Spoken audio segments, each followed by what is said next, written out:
We are so thrilled to be partnering with Hinge. Hinge is the dating app designed to be deleted. As you all know, I'm a huge Hinge advocate as I met my partner of almost 3 years on the app. Even before meeting him, Hinge was always my go-to app because I met more relationship-minded people here and had some great dates. Clearly, I haven't been on the app for a little while, but I re-downloaded it to check out some of the new features. One that stood out to me was the voice prompt, my best friend's take on why you should date me, where your friend can hype you up. Not only does this make the profile creation less daunting, but it's not always easy to see your own green flags. So to test it out, I asked Yue some fun prompts to get her take on what I could put if I was dating again. So the first one, how long have we known each other? What was your first impression of me and how has that changed? Julie and I have known each other for almost 10 years. My first impression of Julie was that she's very social, but I've learned that she has a lot more depth to her beyond the social butterfly that she is. My next prompt, what do you think are my green flags?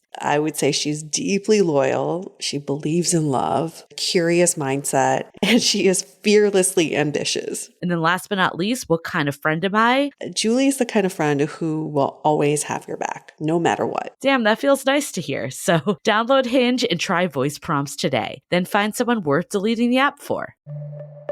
The Dateable podcast is an insider's look into modern dating that the Huffington Post calls one of the top 10 podcasts about love and sex.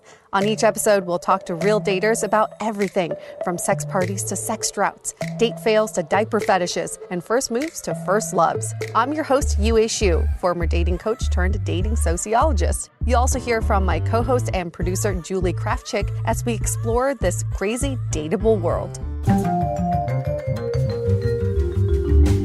Yes, it is us. Dateable podcast. We're back. We're never going away.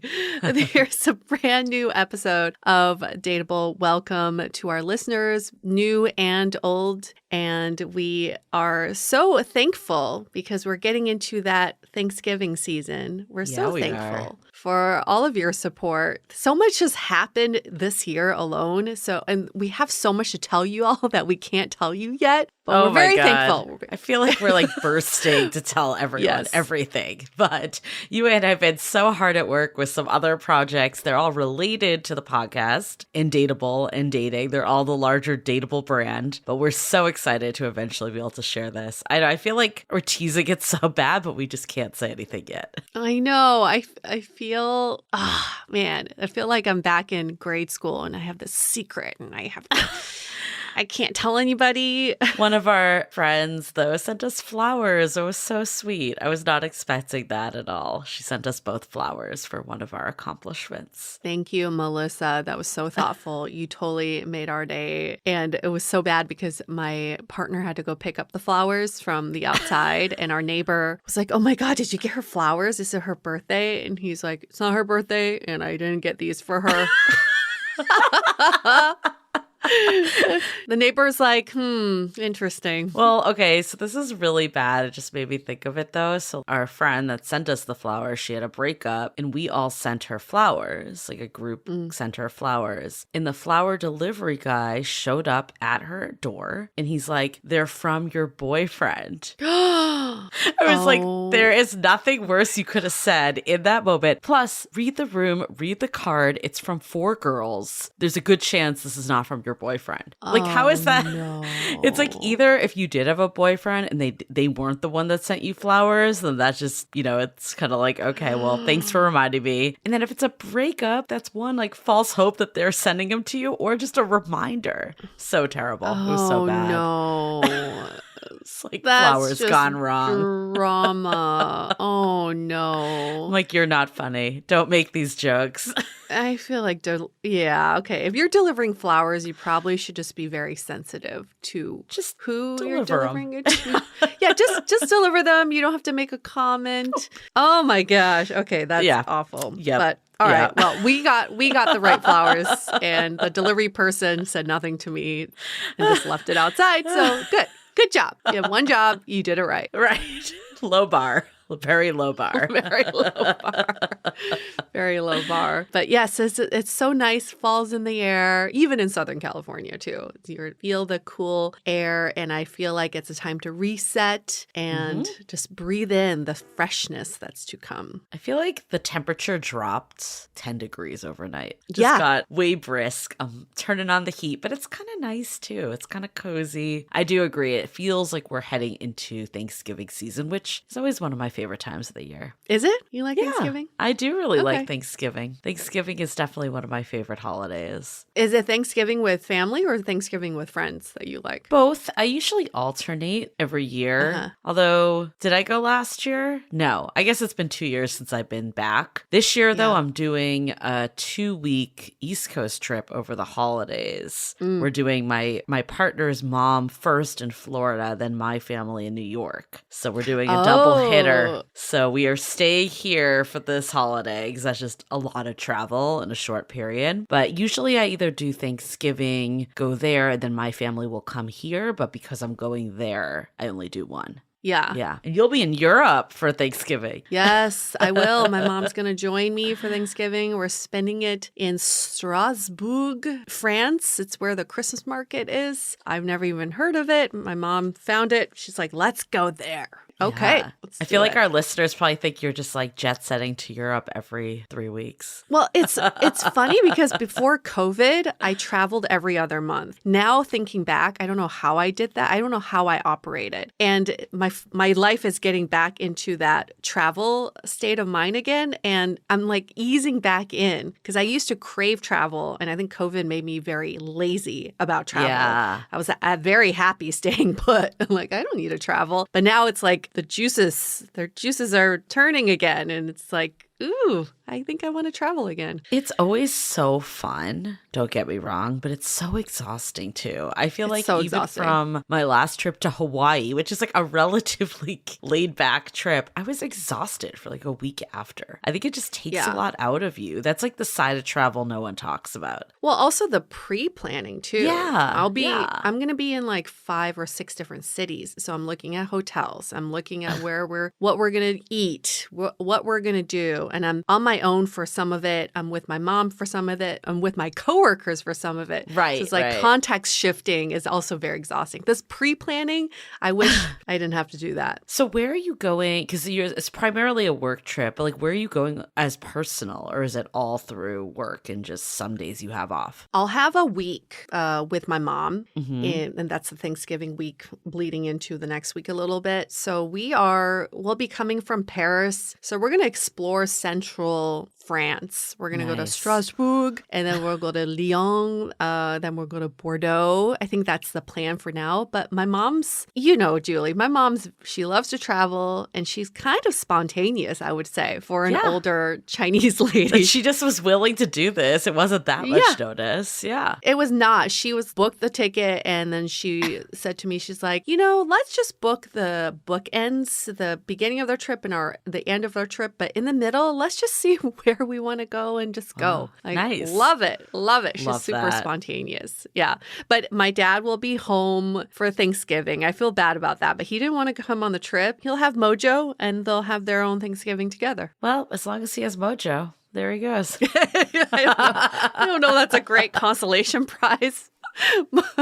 Mojo won't be doing much. He's like sitting at the dinner table. I just envisioned that long table, your dad on one side, Mojo just staring him in the face. Mojo, for any new listeners, is Yue's dog.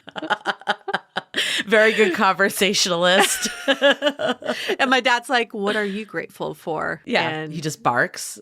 Yeah, he just barks. Yeah. Hey, Mojo has a lot to be grateful for.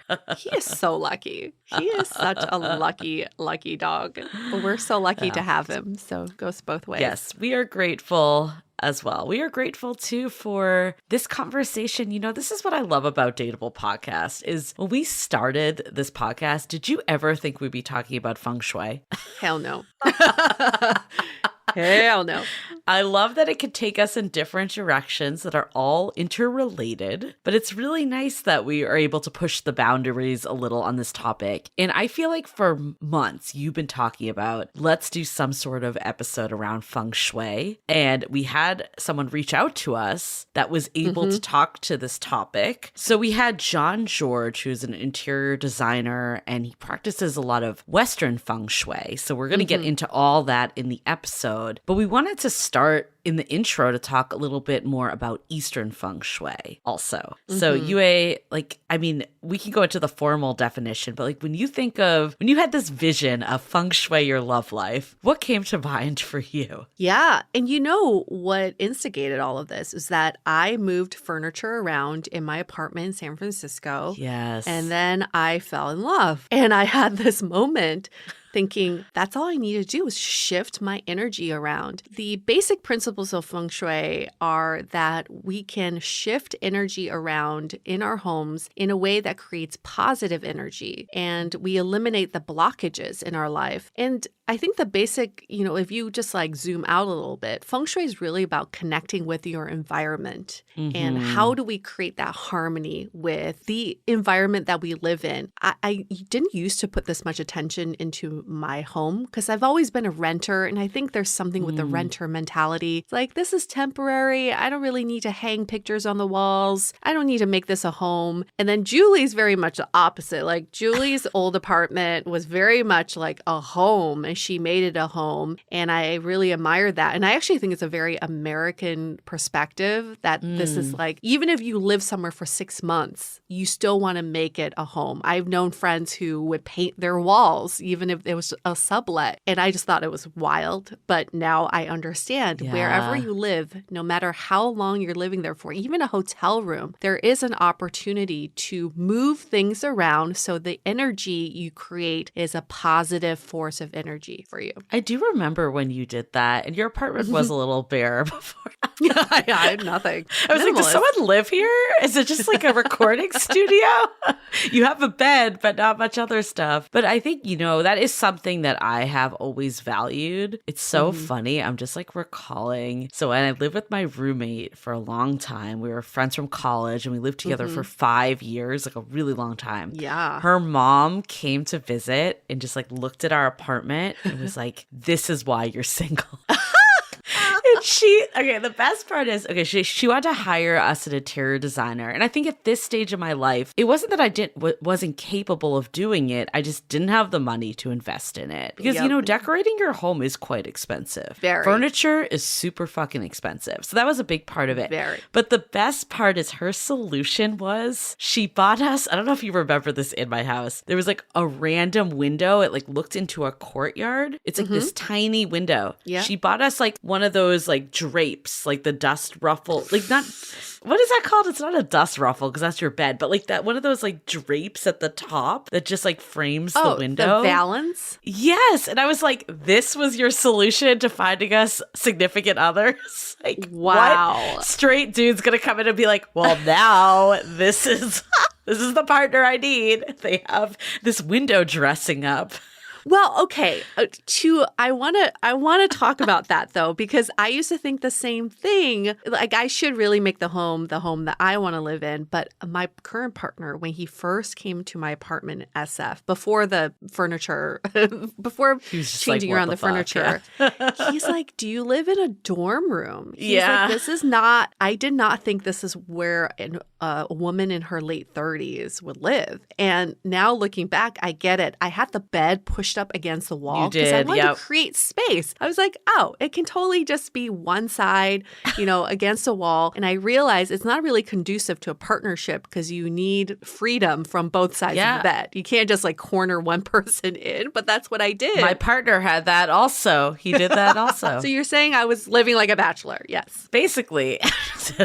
I was like, to him, I'm like, it's really hard for me to get out of the bed at night, like to use the bathroom. You have to eventually slip under. Yeah. was like, this is really challenging. So he did move his bed over. He has like an IKEA bed, and in the process, it almost broke. Oh my gosh. And then But you get it a has new the bed. one nightstand. I'm like, you have been set up as a single person. And, you know, we go into that in this episode. There's a lot around just how do you make more space? And I actually remember we had a guest a long, long time ago. I always reference this book because it has stayed with me. I feel like you know what I'm going to say, but like the Finding Your Half Orange book. Yes. By Amy Spencer. And there was a whole section in there about just how do you make it that you have space in your home for someone. It's clearing parts of your closet out, having 2 nightstands, maybe even leaving a glass of water on the nightstand. How do you do things that makes it feel like someone can come into your life? And I think a lot of that's your home, but also one of the things, I don't know if you went through a stage like this. I definitely did. My old roommate, I saw her go through this stage. I had other friends that have too. When you're single, a lot of times you feel like you need to live this single life, like always going out, always doing stuff to meet people. And I definitely felt this feeling of like, this isn't what I want anymore. Like I'm ready to slow down a bit. And I had this like guilt of like, I should still do it because I'm not with a partner. Like I should just spend Saturday night watching TV because how am I ever going to meet someone? But I did this and like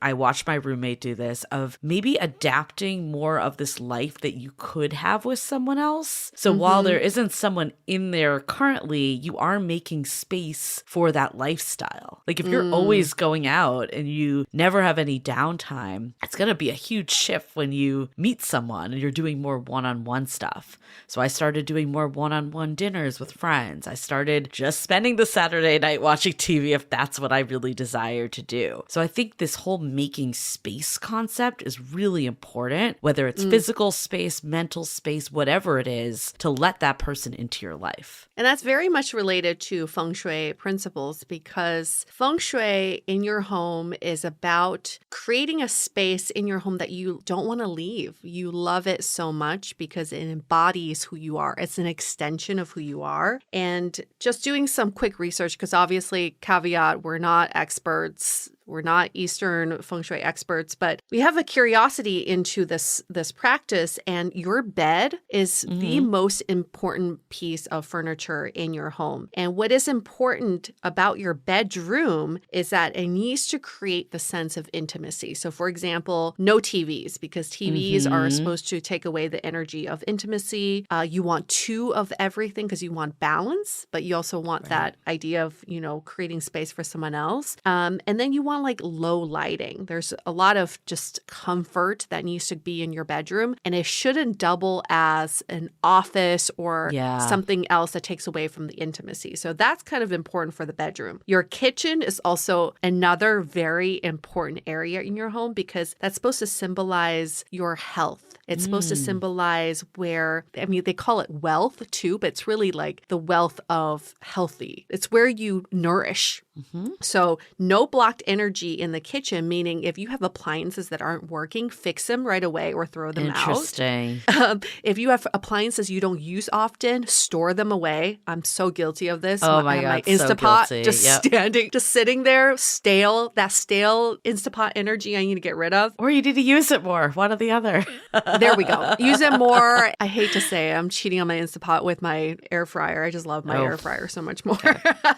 And organization in the kitchen is important because once you organize your health and your nourishment, then it's easier to find it. So, if you're like feng shuiing your kitchen, labels are very important. Lazy Susans are another great tool for that. I'm so guilty. My kitchen's such a fucking mess. I need to just be cleaning it. You know what's so interesting? So when I was looking for a place, a kitchen was a huge thing for me. Yes. My old place, my kitchen was tiny. It always felt cramped. It always felt cluttered. And I wanted the open layout kitchen. That was so important because I think it's interesting that there's this correlation with health, but it's also like a place of gathering, a place of community. And putting all this together, it makes so much sense why it's so central to a home. Yes. And you probably spend most of your time in your kitchen. I'm going to my kitchen every every 5 minutes when I'm working from home. So why not make that more of a gathering spot as opposed to just like the place where I get food? Yeah. I mean, I will say I'm a little guilty of the desk in the bedroom. And,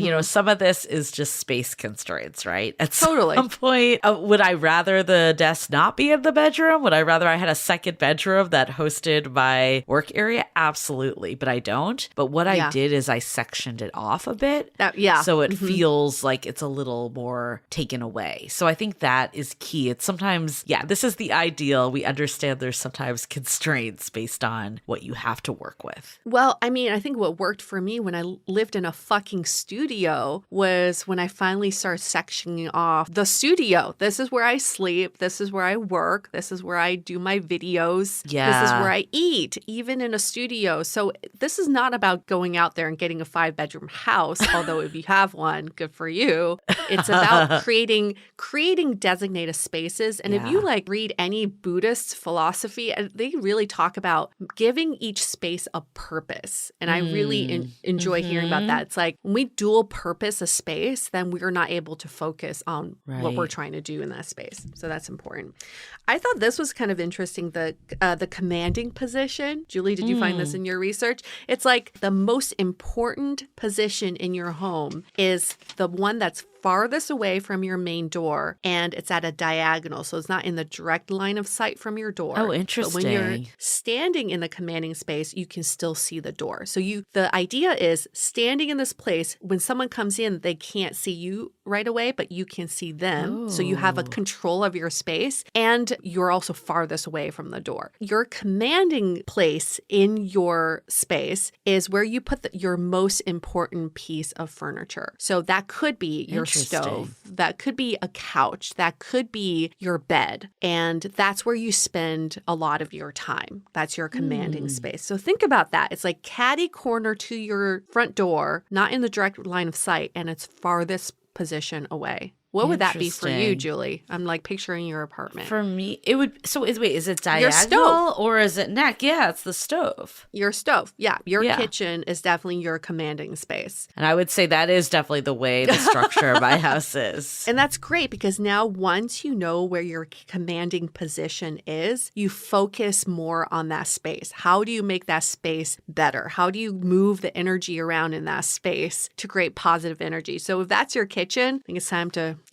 get rid of those appliances you don't use. So when I was looking into Feng Shui, I mean, the actual definition is an ancient Chinese traditional practice which claims to use energy forces to harmonize individuals in their surrounding environments, which we talked about. And the term Feng Shui, it means literally wind water. And the goal is to invite positive qi into your home so your life feels both energized and balanced. The 5 aspects of wood, metal, earth, water, and fire that contributed to Feng Shui. So wood symbolized growth and vitality. So by placing wood in your space encourages personal growth. Wood and furniture are easy ways to add this element. Definitely have a lot of wood furniture around, that's for sure. Metal was symbolizing logic and intelligence. So you can have metal picture frames, sculptures, anything of that sort. Earth symbolizes stability and balance. It grounds and stabilizes. So you can have rocks, crystals, landscape imagery. I think a lot of like paintings fall into that. I feel like plants would also fall into that. Yeah. I think that's a big reason why so many people decorate with plants. I know for me, having plants, even if they're fake, that is my secret. I do not have a green thumb. Although I'm starting, I have a few real ones mixed in. Even her succulents are fake, which just shocked me so much because they don't die. Yeah, but there's something about it that still adds that earth feeling and like life to your place. Even your background behind you right now recording, like you can see the plants. Like it does give it so much more vibrancy. And then water. So water is the next one, symbolizes wisdom and serenity. It helps with clarity and relaxation. So mirrors, reflective surfaces. I actually got a glass coffee table for this exact reason. I think one was the way way that glass works in your home is it makes the space bigger because it reflects also, and it just adds that clarity. And then the last piece was fire, which symbolizes passion and energy. It's a representation of transformation and expansion, and that's why people use candles. That's why fireplaces are so desirable. So anything you can add that fire into your home. And one thing about fire is Feng Shui was put into practice by Chinese farmers who are trying to find like the most prosperous area to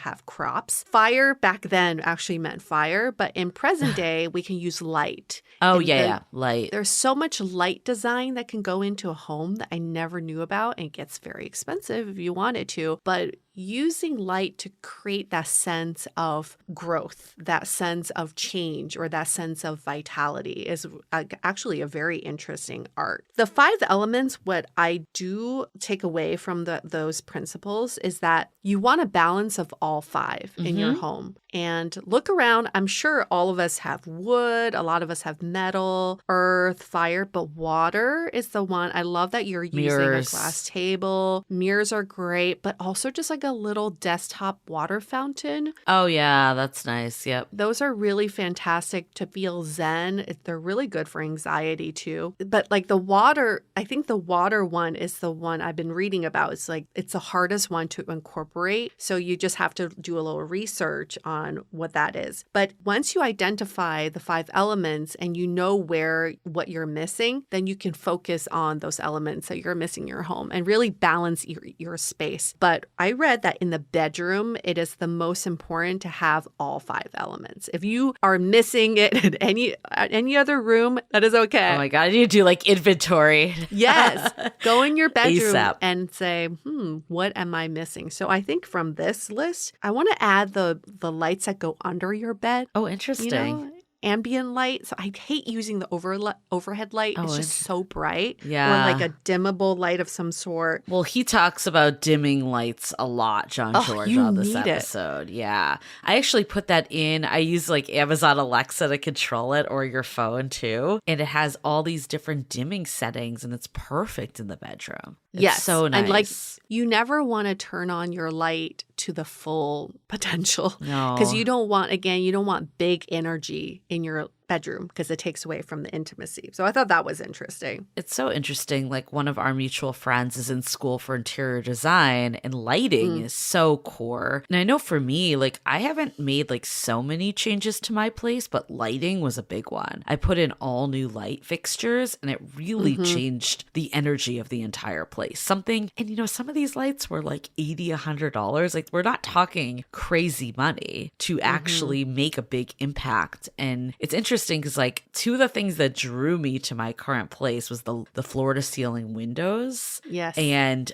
actually, weirdly, there's like floor to ceiling mirrors on one wall. And at first I was like, it kind of looks a little outdated. Like, is this a trend? And I actually thought about removing them, but it makes the space so much bigger because it has that element of water, right? The mirror and windows, like that reflection. I think for me, like, sunlight is huge. Like, for me, it was kitchen and windows, open air. Like, having air flowing through and sunlight, that just uplifts my entire energy and makes me feel positive on a day-to-day. Like, would feel depressed if I had no sunlight and just darkness. Your current apartment is like so different than your previous apartment. Oh my God. There's just so much more light in this one. It just completely changes the vibe. And you know what? Some of us don't have the luxury of picking that place that we like absolutely fall in love with. I definitely know that when I was renting, you just have to make do with what you have. But some quick ways to make changes in your home. One is to change the light fixtures. That's a big one.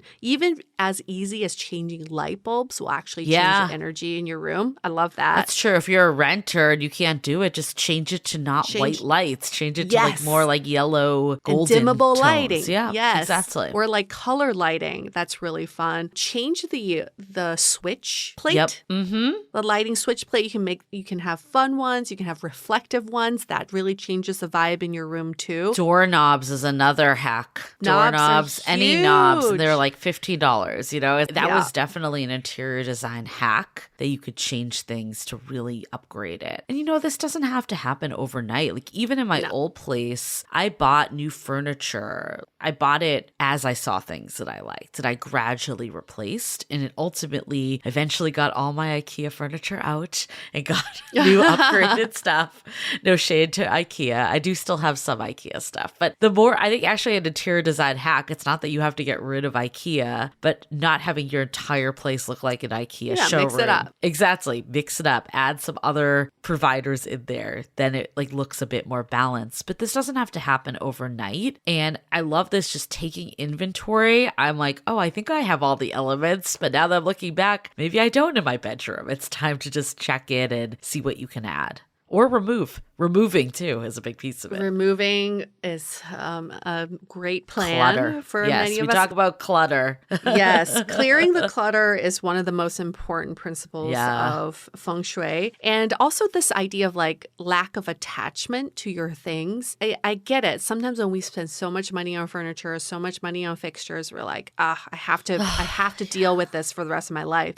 You don't actually. Think about, you can move things around. You can always sell things on Facebook Marketplace and replace it with something else. This idea of just things aren't permanent and you don't need to be attached to the things. It's really just like the position of where you put them. Yeah, we're going to get into this in the episode because I think John George really goes into it from the mindset of, okay, you've either had a breakup, maybe you don't want to keep stuff that reminds you of this person, or you're in a bachelorette pad and that's not conducive to the next stage of life you want to be in, or there's things that, just aren't aligned with where you want to go. So we're going to get into all this, but I think this was a good primer of Feng Shui and different aspects of it. And hopefully the rest of the convo can give you even more clarity into ways that you can think about how your home represents you, because we focus so much on putting ourselves together just in our appearance, but how you feel at home really does dictate how you feel in life. Like if we're all looking for a relationship that feels like home, we hear that all the time. Let's start by making our homes feel like home. Yeah. Yes. Okay.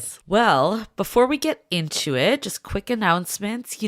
We are getting close. We really want to hit the 1K ratings and reviews. We are getting close. We're like 400 away, so we're not there yet, but you can all help us out. That would be, we would be so grateful right in time for Thanksgiving if you could just drop us 5-star review. We know it's one of those things like with all reviews, you either do it when you hate something or when someone bugs you enough and then you just finally do it. Usually if you're just like, I like this, you don't feel compelled to do it, but it really is our livelihood. It helps us so much. So it helps us get these great guests every week too. So if you've been listening to the show for a long time, haven't pulled the trigger yet to write that review, at a minimum, just hit 5 stars if you're an Apple Podcast. At a maximum, leave us a one-liner of just how much this has helped you. We love reading them too, especially when people can relate it back to how this podcast has helped them. For sure. Please. Great. And at Dateable Podcast is our Instagram handle. Love in the Time of Corona is our Facebook group. Okay, before we get into it, let's hear a message from our sponsors. This episode is sponsored by Via. We all know there are things that can help set the mood in the bedroom, but did you know a little THC could also do that? Yes, Via has developed a unique blend of pleasure-enhancing cannabinoids, libido-strengthening herbs, and a low dose of THC all into one mind-blowing gummy called High Love.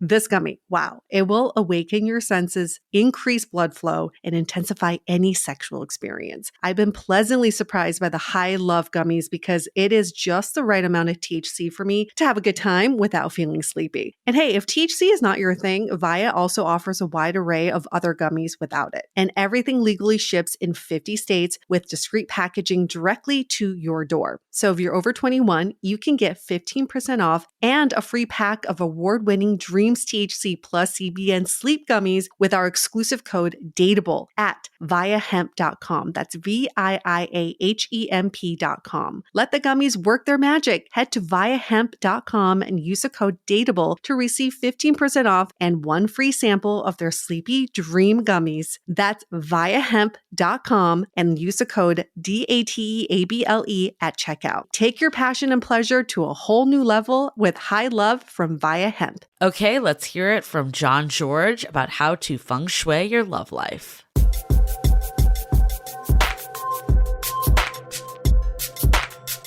Who would have ever thought that Feng Shui and dating could be related? But it kind of makes sense if you think about it, because Feng Shui is all about energy. And we're going to talk about all of that today, why energy matters when it comes to our dating lives and our love lives. So we've got John George with us. Hi, John. How are you? Hi, I'm awesome. Thank you. You are awesome. Who is he? He's 50 years old, originally from LA, lived there for 15 years, and single and actively going on dates. What made him so intriguing to us is because he's a Feng Shui consultant and also interior designer based out of LA. He was a real estate broker for years and then did Feng Shui consultations in offices and homes, and then recently decided, maybe not so recently, but now works with singles and divorced people on creating a space that clears their energy from their past relationships to rebuild a new life in their space. Welcome to our space. By the way, seriously, you need to write that on my website. That was beautiful. Is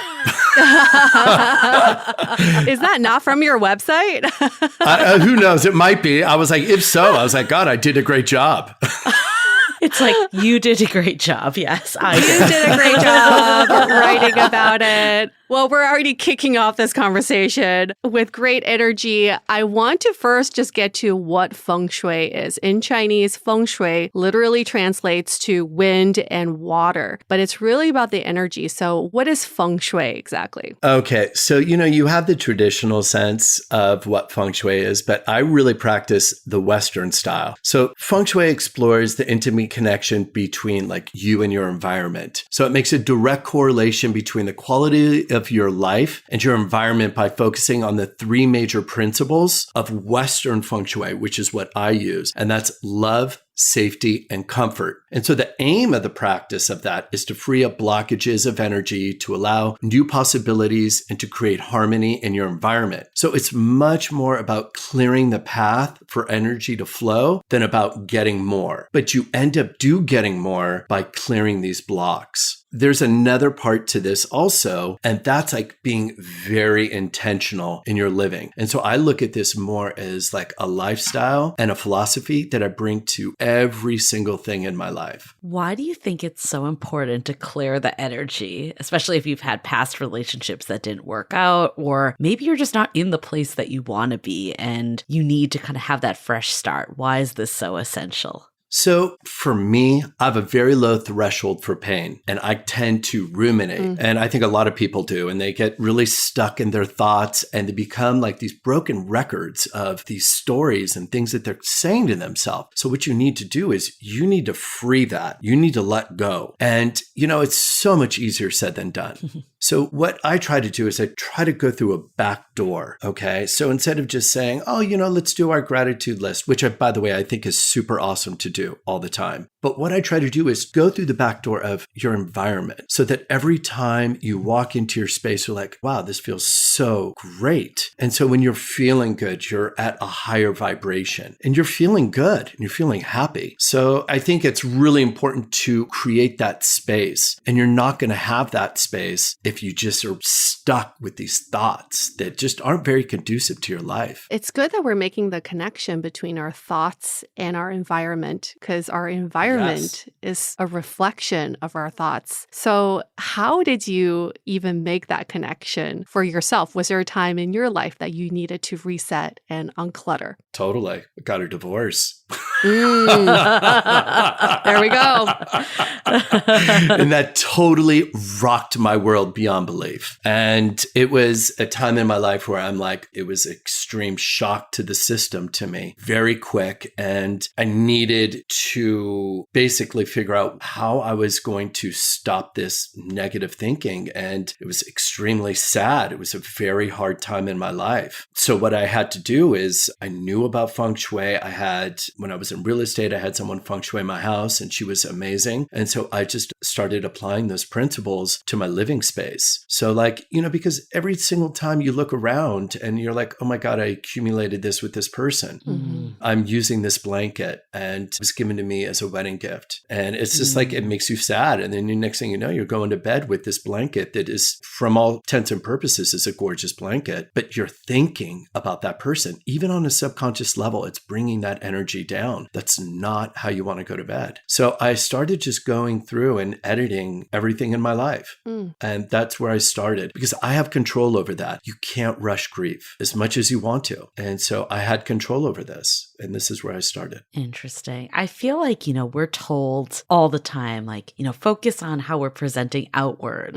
We hear of people getting makeovers all the time, or sure, totally. Especially even after a divorce or something. It's like, let's get in shape. Let's look good on the outside. But what I'm hearing from you is like the inside where you live and reside and all that is just as important, if not possibly more important. Like, I remember I had like this friend that was just like so put together on the outside, but her place was just boxes everywhere. Like a security guard came in college and was like, you guys can't use this room as storage. And we were like, no, someone lives here.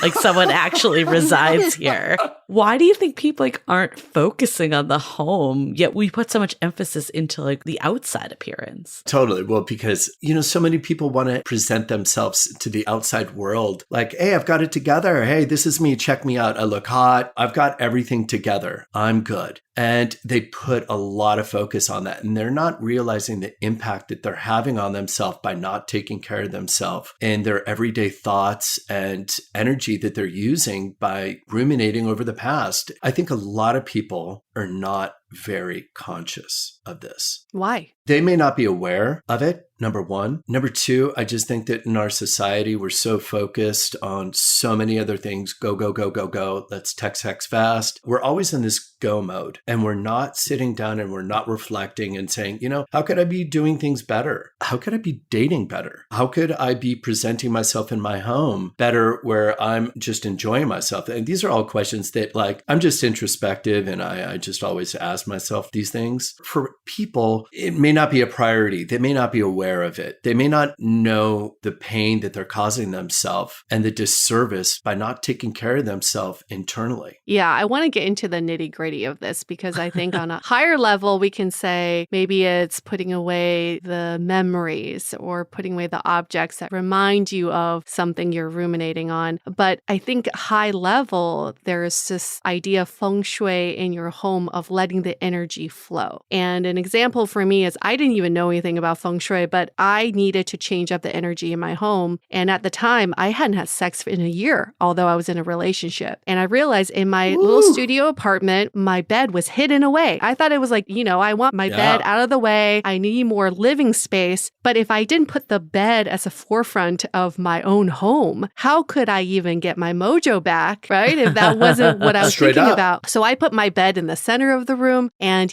let's just say things started happening. So let's just start like, where can people start in terms of thinking about Feng Shui related to their love life? Yes. Okay, so let's focus on the bedroom. Where the action happens. Yeah, totally.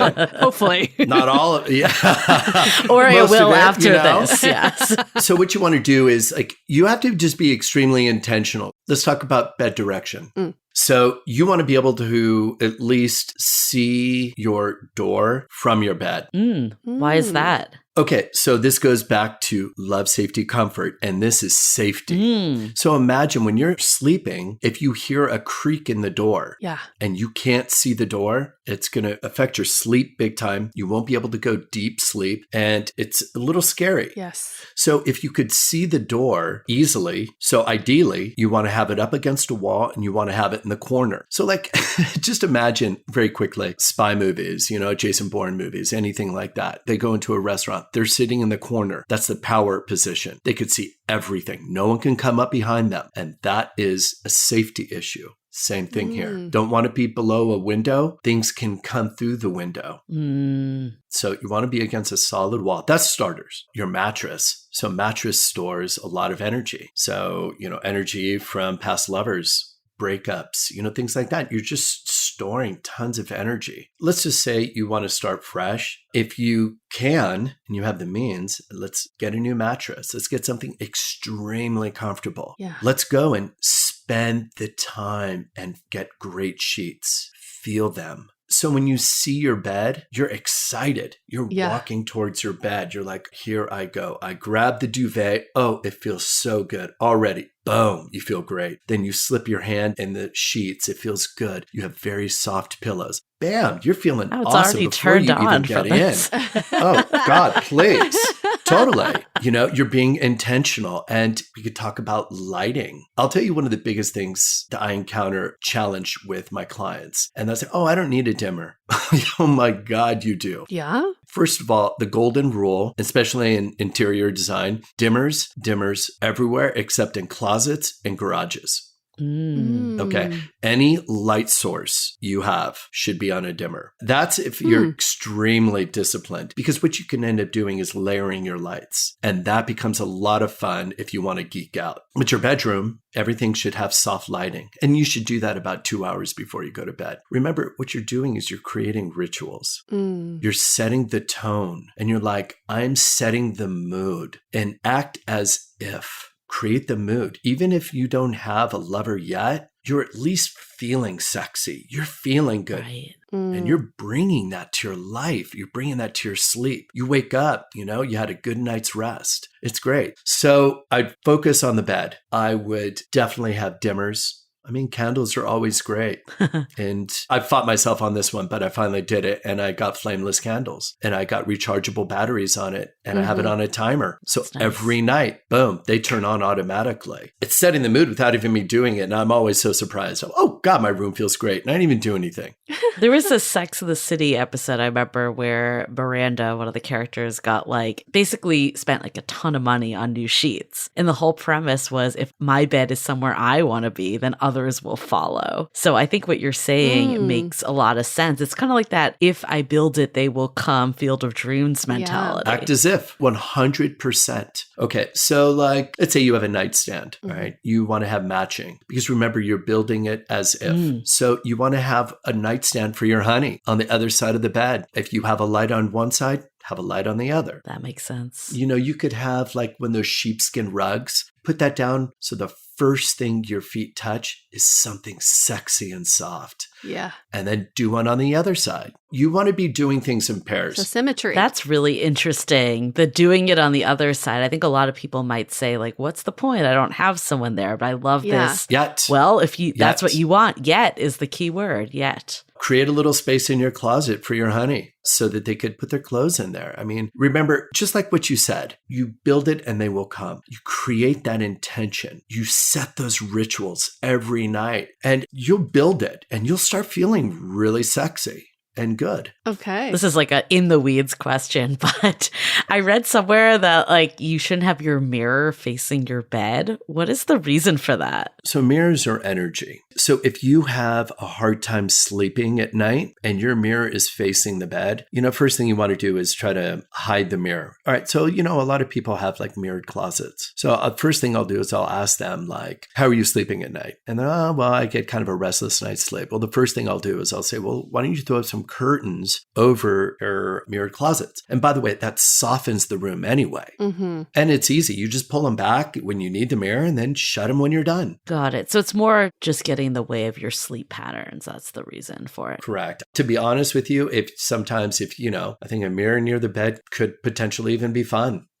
Yeah, it could be. I mean, I would thought on the ceiling. So I don't know. Yeah, exactly. I thought for a while it'd be good to have it across, because it's you could kind of see some stuff happening when you're getting. Oh, hell action, yes. Right? Yeah, totally. It could be totally sexy, So that's really what it is. It creates energy. So if you're not sleeping well, that's why. You don't want to have two mirrors across from each other. So let's say you had one mirror on one side of the bed and another mirror on the other side. Okay, so that's too much energy. It's bouncing back and forth across. And that's kind of no bueno. You just want to have one mirror. Any other no-nos for the bedroom? Clutter, clothing. That is a big one. You just want to keep it clean. And also, when we talk about energy, the Chinese call it qi. So dead plants and dust are huge energy suckers. And by the way, your toilet is your biggest qi sucker in your home. So having a toilet lid up, it's not good. Notice anytime you ever clean your place, you're like, wow, this feels so fresh and I feel alive. That's the energy. And you're removing all this energy sucking dust.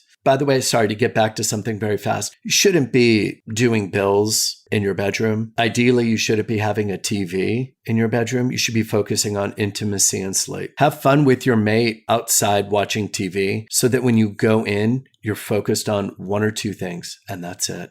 In addition to the toilet lid up, are there any other energy suckers in our homes that we should just plug or close? This may or may not apply to a lot of people, but like people will overdo their pillows on their bed.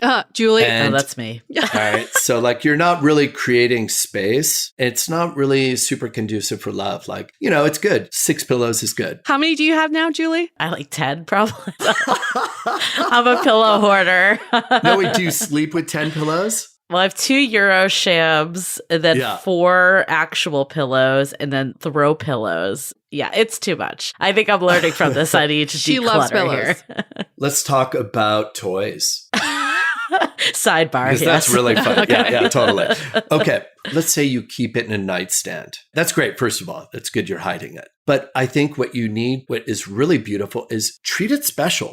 This is you. You're pleasuring yourself. Like, go find a beautiful box and put all your toys in there if you can. Go to Home Goods, go anywhere. Like, find a box you love and is special to you. You need to be treating yourself like great. And all of these rituals, every time you look at that box, you're like, oh yeah, here we go, girl. And for men, condoms. Believe it or not, I've had clients who, I swear I'm not kidding you, who stuff their condoms in between their mattress because it's easy to get to. All right. And that's not good. Put it in a beautiful jar. So when you're in your room and you see that jar, you're like, oh man, I can't wait to open that jar. And you feel good. You feel sexy. You're thinking about it. And it's like when you're thinking about it and you're excited, that energy, you exude that. Everything needs to be intentional. Your pen that you write with every day, instead of that big pen, why don't you be using pens that feel so good every time you pick it up and every time you write? There's so much validity in what you're saying here, because I definitely feel that of like everything you do affects how you show up in the world. Like I know even when my place is cluttered, I feel anxious, I feel stressed out. And I think you're just bringing more awareness to other areas that we can even fine tune. I want to talk about like bachelor and bachelorette pads, like people that kind of, are living the quote unquote single life. Like when you think about it stereotypically, of course, this is not every single person by any means, but maybe it's messy. Maybe there's like, I don't know, college poster-esque even like for, more of the bachelor pad that like looks like we haven't grown up fully. Like, what is your take on the energy and bachelorette pads? What have you seen out there that's maybe like the good, bad, and the ugly? All right. So for you ladies, let's just say we're talking about a bachelor's place. All right. Even if somebody is doing extremely well, sometimes they don't translate, like doing well financially, they may not translate that into their home. Yeah. They may not put the thought into it. So let's say you're at a man's home. It's time for you to use the restroom. So now you go into the bathroom, turn on the light. The light is bright. You're like, oh, Jesus, like it's so bright, and you're like, let's say you just came from the bedroom. You go to use the restroom and the toilet is messy. You might even find a pubic hair or two, but maybe the toilet is a little dirty. So let's flip it a little bit. Let's say you go to use the bathroom and the light is good. Then you go to use the toilet. Possibly he has a bidet. Oh God, this feels wonderful. Then you go to use the soap and the soap is wonderfully scented and makes your hand feel soft. This 3-minute process, by the time you leave, you feel so incredibly taken care of. And you're like, wow, this guy, he cares for this bathroom and he's going to care for me. And he just did. So I mean, have I run into bathrooms that are disgusting with dirty towels and their sinks aren't clean? Absolutely. And I'm just like, this takes 5 minutes before a date. And you don't know the impact and what women are thinking when they go into a bathroom, even if they're not thinking consciously. Let's hold that thought for a quick message. This episode is made possible by Badlands Pets. As you all know, Mojo, my precious baby, is the reason why I found love in the first place. He made me feel love again. So I would do anything to ensure his health and longevity. And actress Katherine Heigl and I have that in common. She's helped save over 16,000 dogs through her foundation. And after doing a ton of research, she feels there's one place we can look to improve any dog's health, and that's their food. So fortunately, she found that just by adding a few special superfoods to her dog's food, she saw huge transformations in their health. So she's made a 20-minute video explaining step by step how anyone can do the same thing to see incredible changes in their dog's health. I've definitely re-looked at what I'm feeding Mojo and making sure that, hey, he only has one life to live, and I want to make sure it's the best damn life. So if you want to keep your dog healthy and happy, go to badlandsfood.com/dateable and watch Catherine's video right now. Again, that's badlandsfood.com/dateable. Living with ADHD can be a challenge, and dating with ADHD is definitely a challenge, we've heard many of you say. But finding the right care and proper tools needed to succeed can be life-changing. Done is an online ADHD care platform that can get you all the resources you need to help manage your ADHD.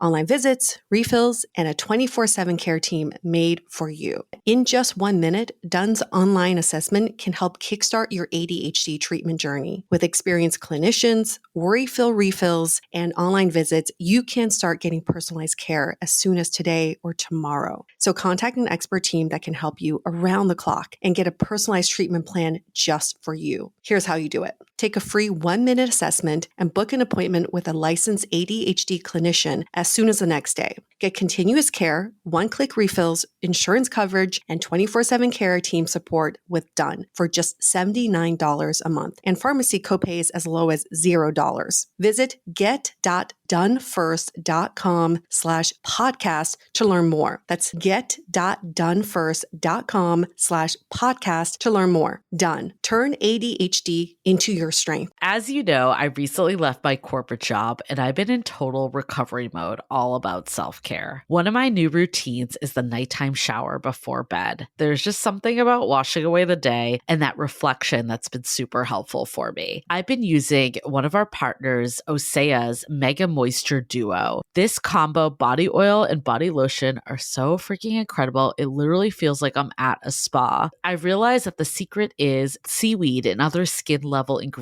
that are normally reserved for face products. And that's why I was so excited when Osea became one of our partners. And, we're so grateful for partners like this because one, they keep the show going, but they're also super good for all of our listeners and for our own well-being. So if you want to have that nighttime bliss like I am doing, you can get 10% off your first order site-wide with code DATEABLE at oseamalibu.com. You'll get free samples with every order and free shipping on orders over $60. So head to oseamalibu.com and use the code DATEABLE for 10% off. Let us know which products you end up going with, share them in social. Super excited to see what you end up choosing.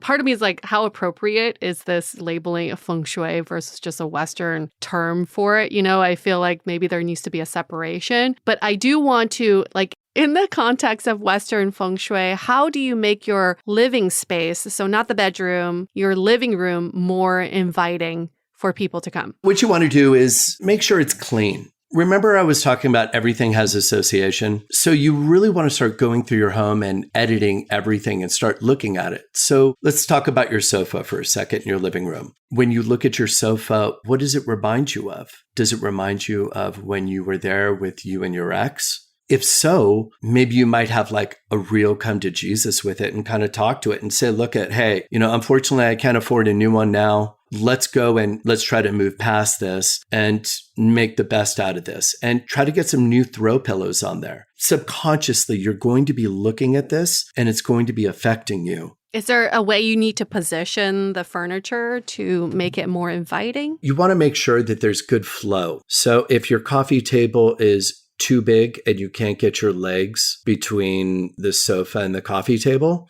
because maybe somebody gave you that coffee table, that's not comfortable and that's not going to work. So you want to make sure that there's a really good flow. Your sofa, you want to make sure that it's kind of facing the front door. as much as you can. Once again, that's a safety issue. If your back is to your front door, what you're doing is you're crinking your neck every time the doorbell rings. And that doesn't work with safety nor comfort. I want to talk about the love side more, because that was kind of like the third pillar, right? Safety, comfort, and love. And we talked about you have an ex, maybe you don't want to move or you don't want to get rid of all your belongings, what you can do to start to make it feel new and something there. What about for people that want to invite a long-term relationship in? We talked about a little up top of get that extra nightstand, get that extra lamp, make space in your closet. What else can people do to invite love into their home? First of all, it all starts with your entrance. Your first impression means everything. And so when someone comes to your house and they're at your door, that's their first impression. What I would do is maybe put 2 plants that flank your front door. Keep them alive. Make it like flowering plants if you can. What happens is that when you walk in, you're creating this beautiful entrance in space, and you're inviting this loving energy into your home. And use this philosophy the whole way into your home. Once you walk in the door, do you have shoes cluttered everywhere? Guilty. Yeah, me too. So you want to have that good energy flowing in. And so you're just being extremely intentional with your space. So start thinking as if, like you were saying, Julie, earlier, build it and they will come. Start creating that space and that intention for that other person. When you're editing your home, like that painting, what does this painting remind me of? Oh, it's my ex gave it to me, but it was really expensive.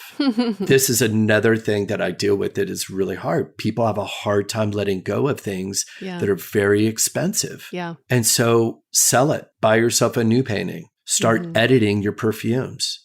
Do I love this? Does this make me feel sexy? And does this remind me of this partner? And if so, time to get a new one.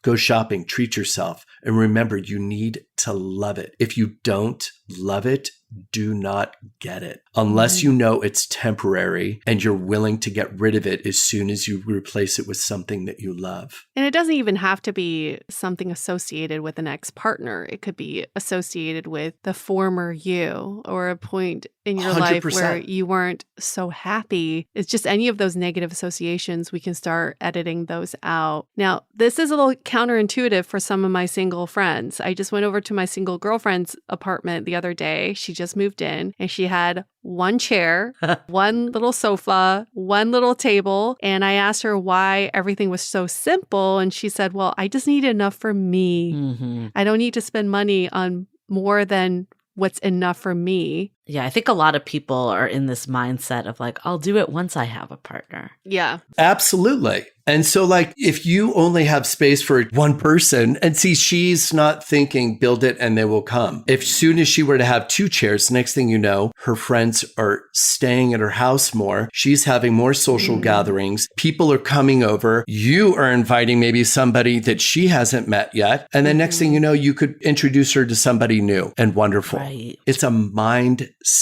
It's not just this thing of like, well, we're going to make the energy great in here. I think the energy needs to start within. It's not a one size fits all. You need to be clearing your head. There's multiple layers on this in order for you to be attracting this love. What I'm gathering, John George, from some of the stuff that you've said is people make these associations and may not even realize it. I could see someone going into her home and just being like, oh, this person doesn't want to invite me into their life. Like they're fine being single. Yeah. They're basically living a life for one. And that's probably what they want. Totally. I had nowhere to sit. I didn't know where to go. Totally. So I left her house. I was like, great, let's go eat at a restaurant.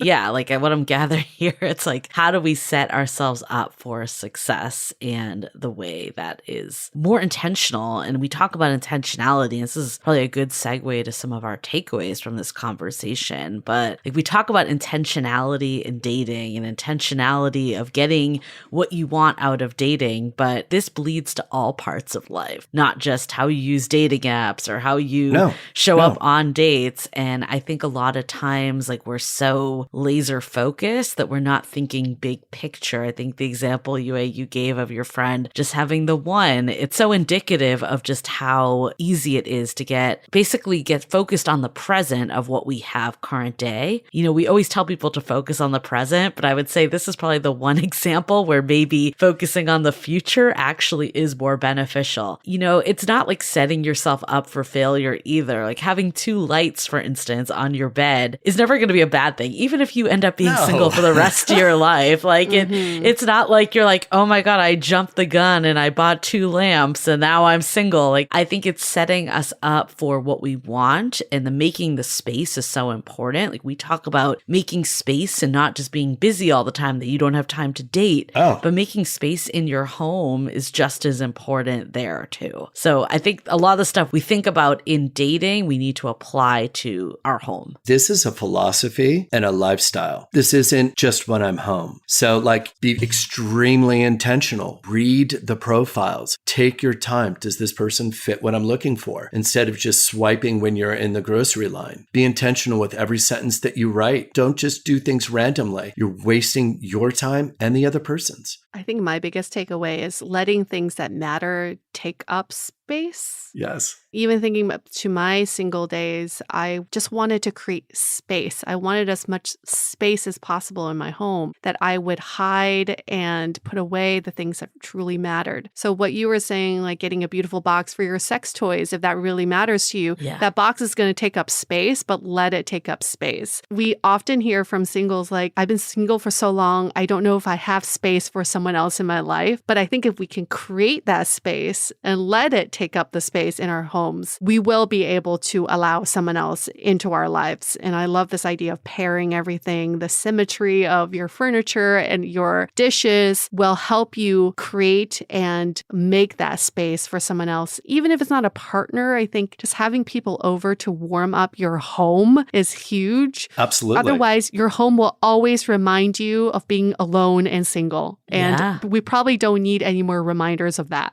Yeah, I think the other just like takeaway I'm gathering from this is it's all subliminal. Like, it's not like outright, but we were talking about earlier, like going into the bathroom, and maybe you are nitpicking someone's home, maybe you're not. If it's really bad, probably you are. But even if it's not as inviting as it could be, there's this feeling that you're getting from it. And I think the feeling is so important because in today's world, we do make judgments off of our feelings and of things that we see. Like if we see dirtiness in the bathroom, like we're going to associate it with that person. And I was like talking to a friend recently about like why another friend was still single, and he was talking about how his place is a disaster. And I was like, I mean, aren't a lot of guys, like single guys, fall into that trap? But I think now having this conversation, it's mattering more and more to differentiate yourself first and foremost, but also to share what a life with you could be like. That's beautiful. Absolutely. I totally agree. And seeing if there's a disconnect between what you're trying to portray out there versus what you have going on at home. Thinking about your story, Julie, of your friend being all buttoned up, but like a disaster at home. I recently met two girls who dated the same guy, and one was able to go out with him on a date, like at a restaurant, and the other one actually saw his home. And their perceptions of him were so different because outwardly he was very put together, but at home he was a disaster. He has shopping bags everywhere because he had a shopping addiction. And I thought this was so interesting because we're trying to portray ourselves in a certain way, but if at home deep down we don't actually live that life, we're just a fraud, right? And someone's going to find out sooner or later. So the only way to be authentic in who you are is to live it in your home first before you try to give that perception out in the real world. What happens when you start doing it at home, you start really living it, and you're living a little bit more of an authentic life, and you're creating space in your head. You're letting go of things that you don't even know are there that could be blocking you. Thank you so much. I think this conversation has been really great. It's hopefully shed light to people that, this stuff does matter. It does play into the overall energy that you're putting out there. I don't want people to have like a takeaway of like, I should never date this person because their place might have a little dirt. Like, I don't think that's the takeaway, but maybe share this episode with them or start the conversation because I think it is human nature to maybe not pay attention to the stuff and think like, oh, well, when I have a partner, when I buy my dream home, then I'll start to do this stuff. So I don't want people to judge people from it, but it is important to be aware and start the conversation and make it something that is at the forefront that you'll just feel better overall. And maybe you can inspire other people that you're dating. Absolutely. John George, if people want to find out more about you, where can they find you? They could go on my website, which is jgwdesigns.com. Wonderful. Thanks so much for this conversation. I'm going to go do some dusting now because I do have a lot of dust at home. I just realized. I'm going to get rid of all my pillows. That's what I learned. Get rid of all your pillows. I'm going to dust